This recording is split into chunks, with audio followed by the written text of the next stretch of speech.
जनपद हापुड़ से बड़ी खबर।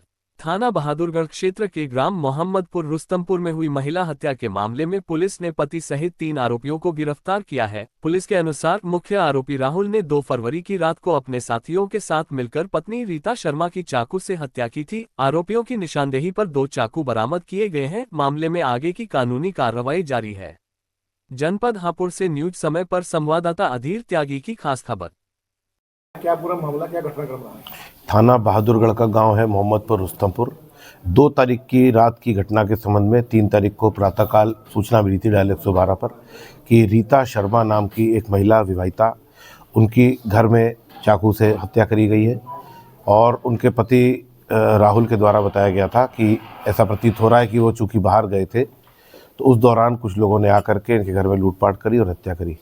घटनास्थल निरीक्षण के दौरान काफ़ी जो राहुल शर्मा की स्टोरी थी उस पर काफ़ी संदेह जनित हो रहा था। घटनास्थल को देख करके प्रतीत हो रहा था कि किसी प्रकार की लूटपाट नहीं हुई है और ऐसा भी लग रहा था कि कुछ साक्ष्यों को छिपाया गया है।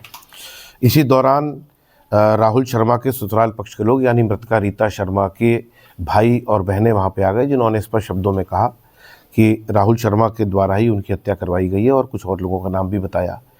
पुलिस के लिए चैलेंज था। हम लोगों ने उसमें 2 बार फील्ड यूनिट भेज करके साक्ष्य संकलन कराया, तमाम और इन्वेस्टिगेशन से संबंधित और कार्रवाइयाँ करी हैं, जिसके बाद ये खुलासा हो गया कि किस प्रकार से राहुल शर्मा ने आपसी जो कलह होती थी उस कलह के चलते अपने साथ में कार्यरत कुछ लड़के उनको बहला फुसला कर उनको लालच देकर और पुराना जो इनका कुछ उधार था उसको ख़त्म करने और साथ में बाद में भी और कुछ पैसे देने की बात कहकर उनके साथ मिलकर अपनी पत्नी की हत्या करी थी और इसका पूरा तरह से खुलासा हो गया है। पुलिस ने इसमें राहुल शर्मा जो मृतका के पति हैं और साथ साथ शेर अली और फिरोज़, वो 2 व्यक्ति जो इस घटना में शामिल थे, उनको गिरफ्तार किया है। पूरा घटनाक्रम स्पष्ट हुआ है।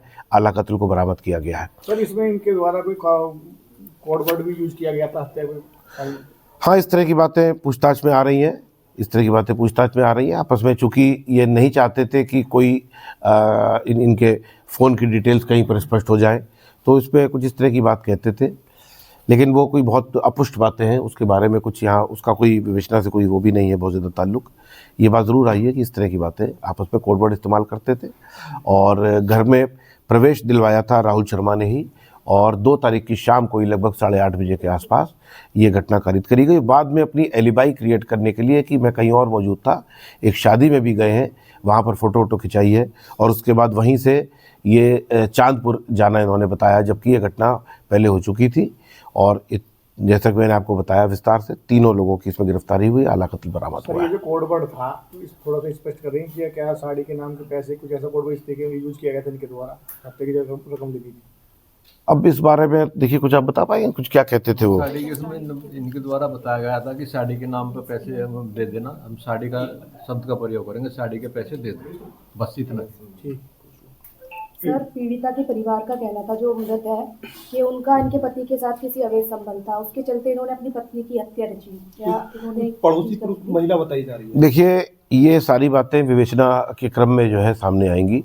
ऐसा कुछ प्रथम दृष्टया ऐसा नहीं प्रतीत हो रहा। मैंने मृतका के बेटे से भी बात करी है इस संबंध में और परिवारजनों से भी बात करी है। इस प्रकार की बात नहीं है, लेकिन अगर साक्ष्य इस प्रकार के आते हैं कॉल डिटेल्स के आधार पे या स्थानीय, ये बात सही है कि इनकी जिस महिला के लिए बात करी जा रही है वो इनकी मृतका पत्नी की पहले मित्र हुआ करती थी और इसी वजह से घर में आना जाना था। सामने ही कॉस्मेटिक्स की दुकान है उनकी। लेकिन ये सारी बातें विवेचना के क्रम में आएंगी कि इसमें कौन कौन, इसमें किस किस कारण से हुआ। जो अभी तक जानकारी मिली है, घर में आपस में बनती नहीं थी, कलेश होता था, उसी को लेकर अपने रास्ते से हटाने के लिए ये घटना कारित की गई है। सर, घटना